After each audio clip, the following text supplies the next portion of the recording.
ليه نشتريها من بره بالسعر ده؟ احنا نقدر نعملها في البيت وبسعر اقل كتير من بره.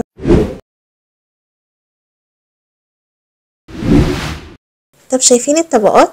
شايفين العلبة بتتكلم عن نفسها. طبقات الكريمة والكنافة والمانجا روعة. تعالوا نشوف هنعملها ازاي. معايا نص كيلو من الكنافة متجمدة بشيلها في الفريزر علشان تبقى سهل عليا في التفكيك. ودي مانجا انا مفرزاها من الصيف، مقطعاها كده قطع وشايلاها في علبة وشايلاها في الفريزر. هطلعها احطها في مصفى تتصفى وميتها وبعد كده استخدمها. هقعد بقى افتت كده الكنافة بايدي، انا مش بستخدم ولا سكينة ولا كبة ولا اي حاجة. بايديكوا كده هتلاقوها سهلة جدا وهتتفتت بسهولة.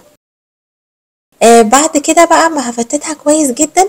انا مش بحط عليها ولا سكر بودر ولا حاجة.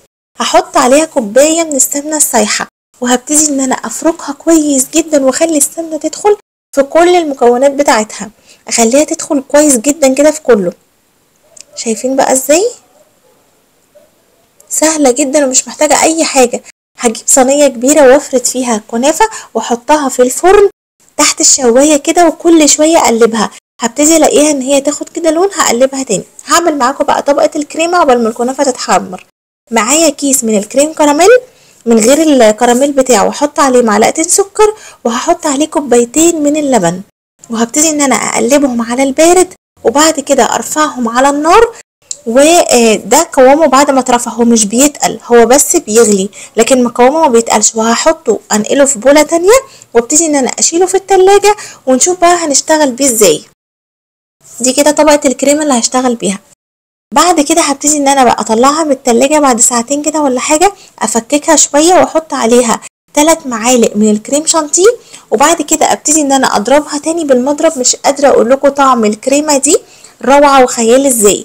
جربوها بجد هتلاقوها تحفة. ده اول لون اخدته من الكنافة. لازم كل شوية اطلعها اقلبها عشان ما تبقاش كده ايه ملطشة، تاخد كلها اللون المحمص اللي احنا بنحبه، وارجع ادخلها تاني تحت الشواية، بس لازم اكون متابعاها. ده كده اللون الاخير اللي هي خدته تحفة، اللون الذهبي المتحمص التحفة. يلا بينا بقى نحضر حاجتنا جاهزة. هجيب كده علبة بولة اي حاجة، وهحط فيها كده من تحت طبقة من الكريمة التحفة اللي احنا عملناها دي،